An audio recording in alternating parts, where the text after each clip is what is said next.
Kia ora everybody, how are we all? Hope you're incredibly well. It is getting very warm in New Zealand. I think we've hit maybe 18, even 20 where I am, near Motueka. So very hot. Mornings and nights are still cold, though lovely. It's my favourite time of the year. But definitely getting hotter, and working outside is starting to be a hot one. Something that I've been pondering on recently is the absolute magnificence of perspective, and the fact that pretty much the whole way that people view and interact the world and their own personal life comes down to perspective, and how you react to everything that happens in your life really comes down to nothing but perspective, and how absolutely incredible that is.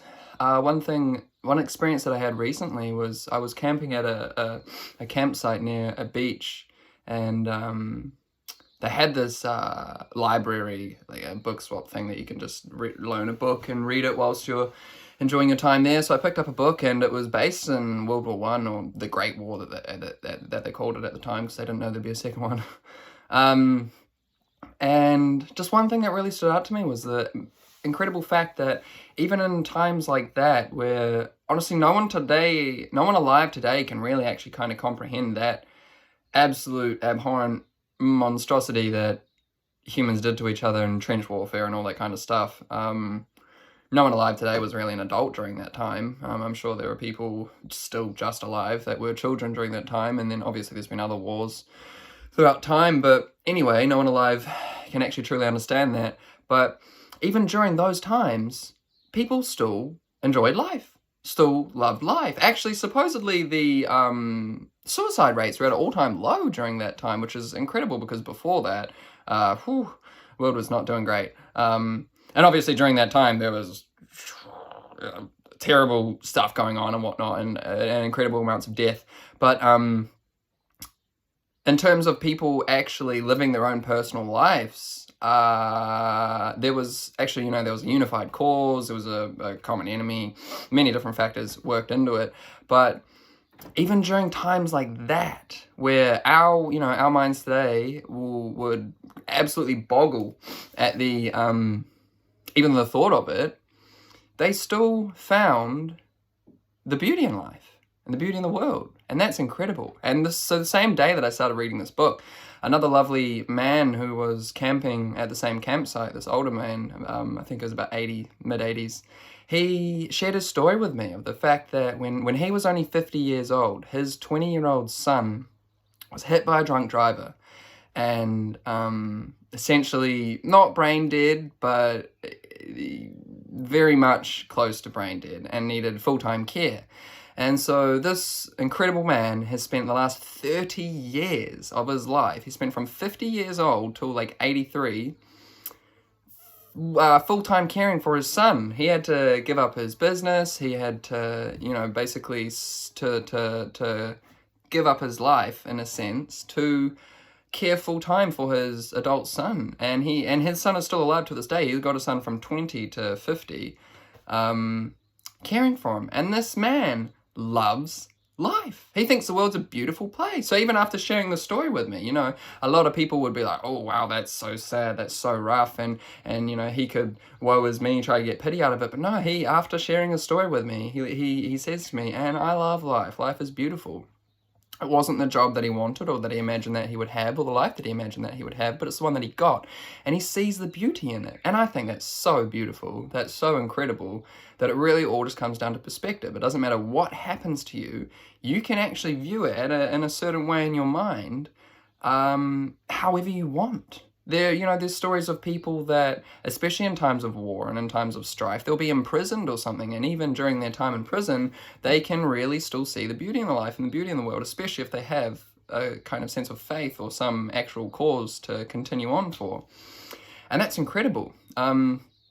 One thing that really helps me in life, especially when it comes to perspective, is no matter what happens, even really, really rough, negative things, if you want to view it like that, I like to see it as all just part of a plan. Not even necessarily a plan, but just the fact that it happened. And it always was going to happen. And I can either get beat up about it, view it in a sad sense and go about it negatively, or I can just accept it for what happened, even, take the reflections and the learnings that can come from it and try to integrate these into my life and move forward with these lessons. And if it's something that you really don't want to happen again, then try to live your life in a way that you can work with that in mind. And so much of our, and then again, on the perspective point, so much of our differences and our issues with people come from the fact that we just all have different perspectives. You cannot all be the same. It would be a very bland, boring world. And people have tried to make it all the same before, and that hasn't worked out well. But yeah, you can take the moral high ground. You can take the route of my perspective is the way, and my perspective is the one because it's mine. But as a great friend of mine always says, and it's something I quote so often, it is a lonely life at the top of the mountain. If you want to be up the top and be like, this is my mountain up here, this is my perspective, everyone else is wrong, it's very alienating, and it is a lonely life. And I know, because I've been there. I've been through that. And it really ostracizes yourself and from everyone. And it's not a great way to go about life. You can go about life thinking that your perspective is the best, or is the way, or at least your way. But that's what you need to be accepting of, is that it is your way. It is your perspective. That does not mean that it is everyone else's perspective, and that your perspective is necessarily any more right than someone else's, because a lot of the time other people just don't actually understand your perspective, or maybe even they're scared of it because it's so contradicting to their perspective. And for them to admit that yours is right, if we want to look at it like that, or more true, then they would have to actually admit that theirs is wrong. And that takes a lot in a person to admit that you've been wrong. There's times in life, there's actually been many times in life where I've had to take the L, if you understand what that means, and take the loss and admit that I had very skewed perspectives, maybe even negative fear-based perspectives, that was changing how I viewed and interacted with the world, and basically just admit that maybe I was wrong, maybe I made mistakes. And it's hugely humbling to do that, and terribly embarrassing as well, actually, especially when there's people in your life that told you, maybe you shouldn't do this, Quinn, and you're like, shut up, I'm going to do it anyway. Turns out, oh, maybe I shouldn't have done that. But I don't actually feel like that. I love the lessons that I learned from the things I do wrong, so perspective's perspective, and it's other people can try to change your mind, but at the end of the day it has to come from yourself. But yeah, so just absolutely incredible, the power of perspective. It really, two people can experience one exact same event and view it completely differently. That's mind-boggling. It all just perspective comes down to everything. Everything comes down to perspective. It's just how you interact with the world, how you think. And it's so easy to have a negative perspective, and a lot of it is that victim mindset, because to have a negative perspective of, this thing happened to me and it sucks and I couldn't do anything about it, means exactly that. You don't actually have to take responsibility for it because you've basically disconnected yourself from it. But if you actually view something that happens to you as, okay, well, this happened because I did something, maybe even I didn't do something necessarily, it happened. And let's do something about it. Let's learn from it. Let's grow from it. Maybe let's even find some positivity in it. There's nearly always a silver lining to every situation. Not everything. I'm well aware that there are some horribly sad things that happen in the world. It's just the matter of fact. And it can be very hard to find the silver lining in these things. But nearly always, I promise you, there is some good, even if you can't see it at the time, maybe in the near future, some kind of learning or insight will come from an event that at the time you couldn't see that perspective. And also then one thing I would like to touch upon is the fact that it is a really important skill to be able to disconnect or healthily disassociate from our perspectives, to view them from a more unbiased viewpoint. And essentially, if you're having a conversation with someone, a dialogue, or even maybe a disagreement or a debate or an argument, they have a perspective, you have a have a perspective, it can be really healthy to be able to essentially test yours against theirs in your own mind in a way that is actually not so attached to either idea, and just really see which one actually stands true to you and which one rings out. And it's an incredible way to go about testing your own beliefs and seeing, okay, do I actually truly believe in what I believe, or is this just something that I'm conditioned to believe, or something that I think and believe because someone else told me that to do it or told me about it and I've never actually thought otherwise, but oh, here we go, now I'm thinking about it. Is it actually something that I truly believe? And it's an incredible way to test our own beliefs and our own philosophies and our own faith, is actually looking at other perspectives in the world. This is one thing that I want to do here, is actually just open people up to perspectives and just to remind people that, you know, it's not all one thing. There is no one way. Your way, my way, are two completely different things. But, yeah, one of the most important things that you can do is to test your perspectives. And yeah, it was one of the great Greek philosophers who said this quote. I believe either Socrates or Plato, I can't remember. But it was the sign of a person, he actually used the word man because everyone does, but the sign of a person of great wisdom is being able to hear beliefs and perspectives and not commit them to one's own. And I think that that is incredibly powerful, an incredibly powerful tool of being able to hear people's beliefs and perspectives, but not necessarily be like, okay, this is what I believe now.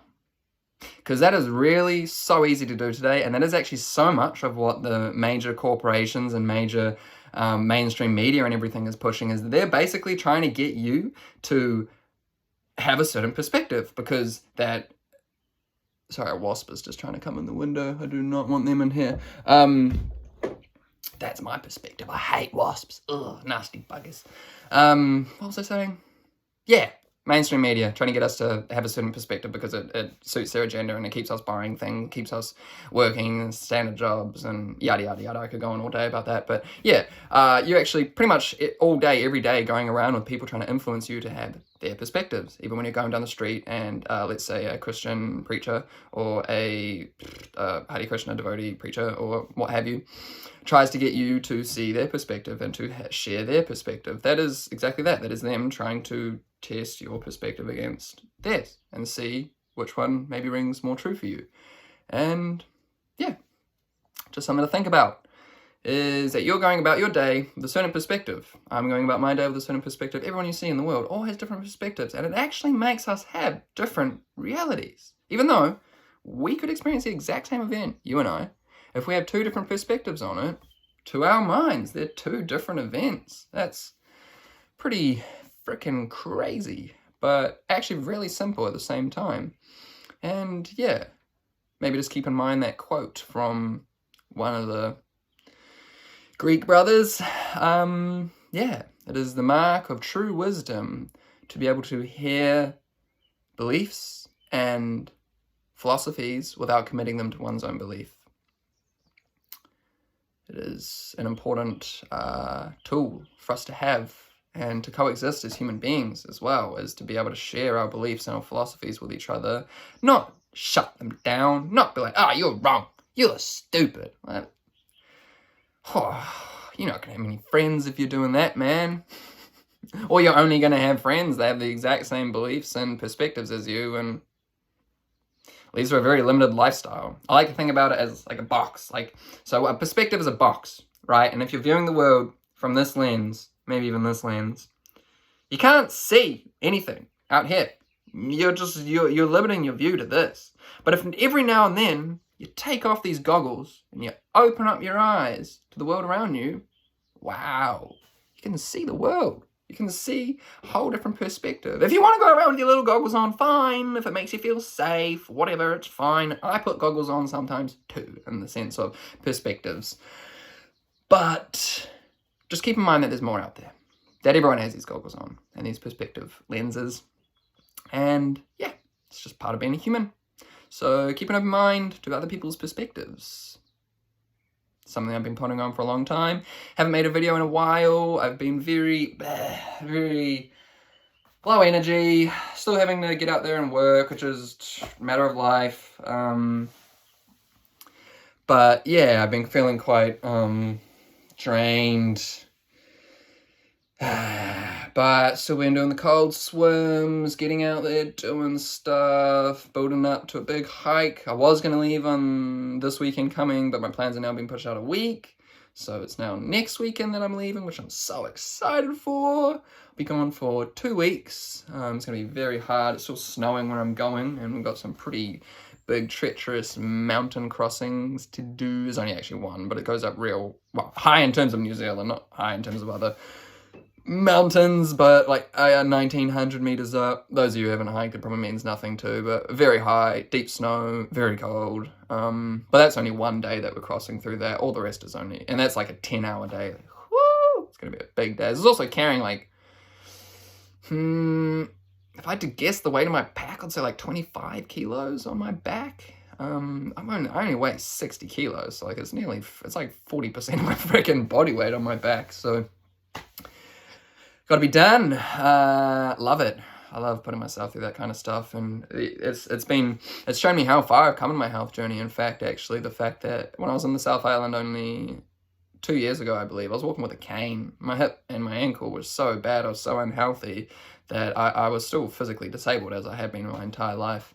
And then after 2 years of sorting my health out, it's actually been a lot. It's been like 2.5, maybe even coming up 3 years now. Has it? I don't even know what year. So I just completely blanked, forgot what year we're in. End of 23. Okay. Yeah, so it's nearly been 3 years that I've been on this journey. Anywho, now my body's a machine, a well-running machine, because I look after it and treat it as well as I possibly can. And yeah, healthy living. Now I can carry 30 kilos on my back up a freaking mountain. The first time I did that, I cried, man. And again, perspective. I went about my whole life with the perspective that I was physically disabled, because I was. I've had reconstructive surgeries on my feet, and I had asthma. I still have asthma. I have to control it through diet and an anti-inflammatory lifestyle. That's why I do cold swims and stuff as well. But anyway, I knew I couldn't have a physical job. For a while, I worked like a year at a doggy daycare on my feet, and it ended up crippling me. I couldn't do anything. I was just so fucked up.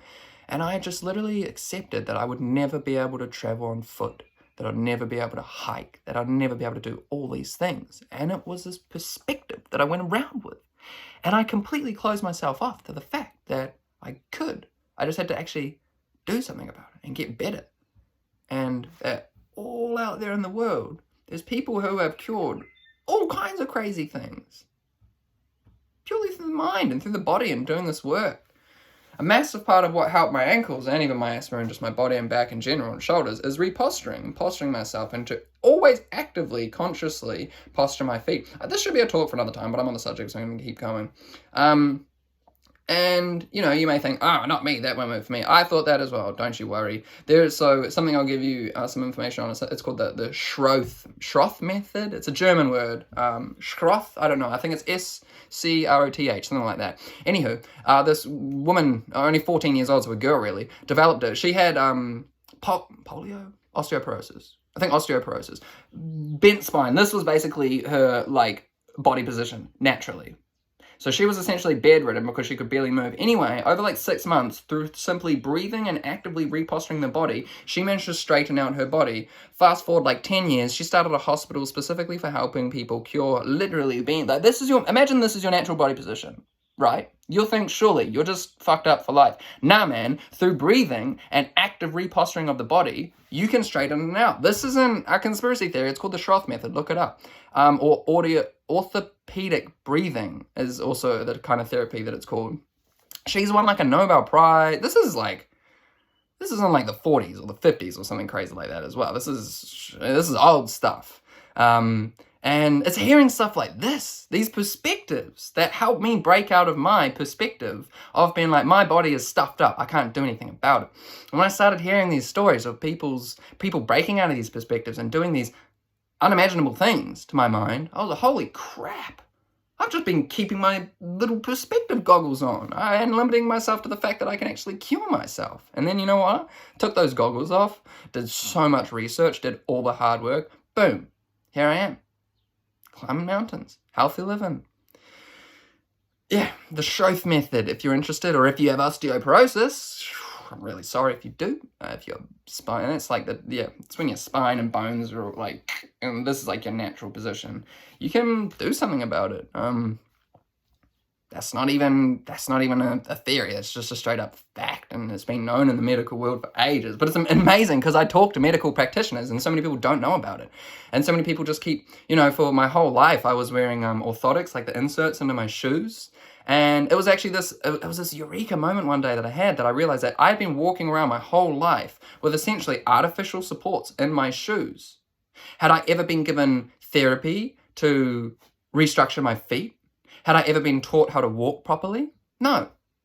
They just gave me these artificial things to help me. That's their perspective. That's the medical perspective, is use some physical artificial thing to cover up or alleviate a symptom. Don't teach this young man, this boy, because I was diagnosed with this condition at like 5. Literally my feet used to be like this. I've had bone implants in my feet and everything, and even after my surgeries they were all still messed up. Do we teach this boy how to walk, how to posture his feet, how to reposture his body? No. I had to do all that myself. And I wouldn't do it as long as I had my little goggles on. But I opened my mind. Anywho, this is a long video now. I'm going to get out there and enjoy the sun. I'm actually going to keep out of the sun. Well, I'm going to be in the sun, but massive hat. Take off this black woolen shirt. I've got all the wool gear now, but that was for winter, and still need it at nighttime. It gets to like 4 degrees, but yeah, I'm sweating sitting here right now, so I'm going to put on a nice cotton shirt. Anywho, yeah, long rant. Perspective, keep your mind open. Be aware that sometimes you got goggles on, sometimes take them off. That's all. Hope you're all doing very well. Peace and love to you all. Take care.